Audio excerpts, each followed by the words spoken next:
Today we're diving into a beloved piece of Americana, the iconic restaurants of the 1970s.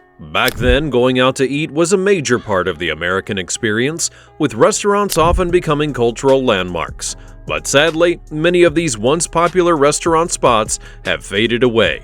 So let's take a trip down memory lane and revisit 10 old restaurants that we miss dearly. Number 10. Shakey's Pizza. We'll begin with Shakey's Pizza, a place that still exists but has lost its 1970s charm. Founded in the 1950s by Sherwood Shakey Johnson, a World War II veteran who earned his nickname due to nerve damage, Shakey's began as a pizza parlor without pizza ovens.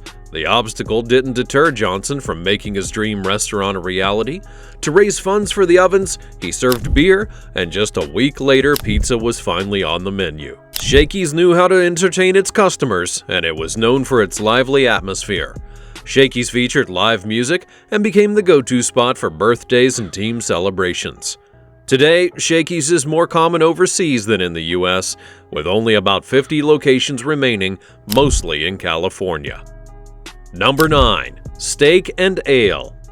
Steak and Ale was founded by Norman Brinkler in Dallas, Texas in 1966.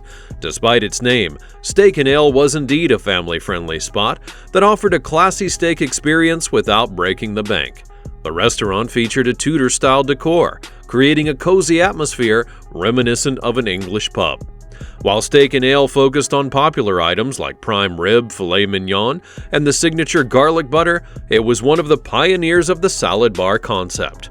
People loved the casual dining experience and the choices that the salad bar offered. By the 1970s, Steak and Ale was doing so well, the restaurant expanded to over 200 locations. But by the 1990s, the chain struggled with financial issues, leading to the closure of many of its locations. Sadly, a series of mergers followed by bankruptcy led to the closure of its remaining locations in 2008. They claimed a revival was coming, but it never materialized. Steak and Ale will always be remembered for its cozy atmosphere and casual, affordable dining. Number 8. Stuckey's. Stuckey's was founded in 1937 by W.S. Stuckey Sr. in Eastman, Georgia. In many ways, Stuckey's is a testament to the American dream, starting as a roadside stand in the 1930s selling pecans and homemade candies. It quickly evolved into a combination convenience store and restaurant over the years. It was a popular stop for travelers on long road trips, offering a variety of snacks, candies, and souvenirs, along with travel essentials.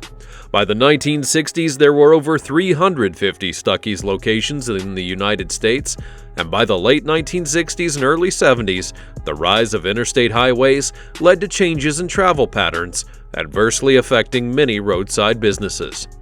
Over the years, Stuckey's faced increased competition from larger convenience stores, which ultimately led to the decline in the number of locations. Today, Stuckey's operates at about 65 locations across the United States and continues to be a beloved brand for many Americans, evoking memories of family road trips and the golden age of American travel. Who can forget those iconic favorites like pecan log rolls, peanut brittle, and flavored candy sticks? Number 7. Roy Rogers. Roy Rogers restaurants were founded by the Marriott Corporation in 1968. The chain began after Marriott acquired Roby's House of Beef and rebranded it as Roy Rogers Road Beef. The goal of the chain was to offer a combination of fast food and a family-friendly dining experience. Roy Rogers was best known for its roast beef sandwiches and a fixins bar for customizing your meal. They also offered fried chicken and hamburgers. Roy Rogers quickly expanded in the 1970s and 80s, reaching over 600 locations at its peak. In 1990, Marriott sold the Roy Rogers chain to Amasco, which owned the Hardee's chain, and this led to the conversion of many Roy Rogers restaurants into Hardee's, which left customers completely dissatisfied. Sadly, like many on this list, it continued to decline, and as of today, Roy Rogers operates around 50 locations, primarily in Maryland, Virginia, and Pennsylvania. It remains a significant part of American fast food history. Number 6. Tastee Freez. Tastee-Freez was founded in 1950 by Leo S. Marantz and Harry Axeen. In the 1950s, Tastee-Freez became a pioneer in the ice cream industry, introducing pump machines and freezers. It became an iconic part of the American roadside culture, with its distinctive blue and white buildings and neon signs. As the fast food industry grew, Tastee-Freez faced increasing competition from larger chains like McDonald's and Dairy Queen, and this led to profitability issues, and Tastee-Freez filed for bankruptcy in the 1980s. A similar story indeed to many of these iconic restaurants. At its peak in the 1970s, Tastee-Freez was so iconic that it was mentioned in not one but two hit songs. And today in the United States, there are still around 23 standalone Tastee-Freez locations. Who can forget their famous twist cones? Number 5. Arthur Treacher's Fish and Chips. Arthur Treacher's Fish and Chips was founded by S. Robert Davis and Dave Thomas. That's right. The restaurant featured fried fish, which was primarily cod, chips, which were French fries, and hush puppies. And at its peak in the 1970s, it had over 800 locations across the United States. So then, what happened? Well, the chain faced several challenges, which included competition, ownership changes, and rising fish prices due to the cod war between the UK and Iceland. And as of now, only 3 locations remain in the United States, mainly in the state of Ohio. The chain is operating on a much smaller scale, but still holds a nostalgic place in the hearts of Americans. Number 4. Howard Johnson's. Now let's talk about Howard Johnson's. This place was that quintessential road trip restaurant during the 1960s and 70s, known for its 28 flavors of ice cream and distinctive bright orange roof. At its peak, there were over 1,000 locations, which is more than any place you've learned about so far. However, poor management and a shift in focus to the hotel industry led to its demise, and today there's not even one Howard Johnson's hotel left. Number 3. Sizzler.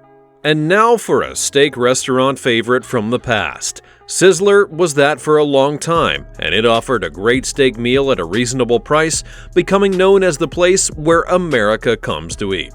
It grew to nearly 300 locations at its peak, but has since dwindled down to about 100, struggling to recover from bankruptcy and the far-reaching impact of COVID-19. Number 2. Friendly's.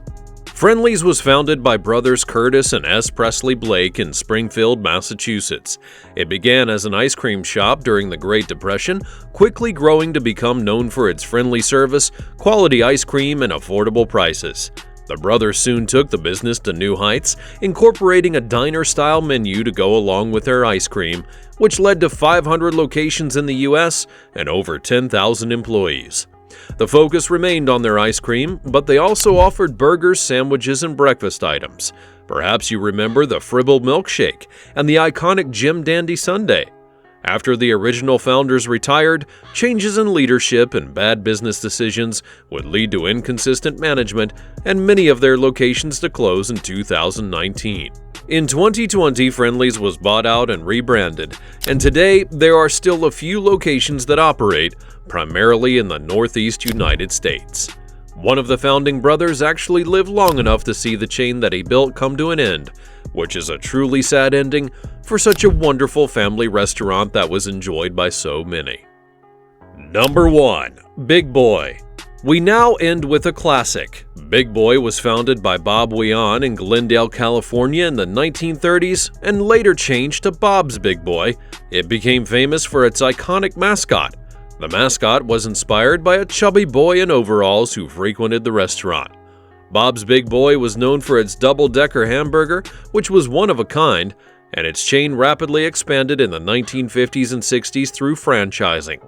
Each franchise could add their own name to the Big Boy brand, resulting in names like the iconic Shoney's Big Boy and Elias Brothers Big Boy. Many of the restaurants were designed with large windows, bright colors, and futuristic designs, making them easily recognizable. Big Boy still exists today, with around 70 restaurants in operation in the United States, a majority of which exist in Michigan, Ohio, and California. Interestingly, Japan has its own Big Boy chain with over 200 locations. Big Boy remains a beloved name in American dining history and continues to evoke nostalgia for all those who remember its heyday. And there you have it, a look at some of the best restaurants from the 1970s that we wish would come back today. Which of these restaurants have you ever visited in your lifetime? Tell me your stories in the comments down below, and also be sure to subscribe so that we can relive the nostalgia together. Thanks for watching, and I'll see you next time.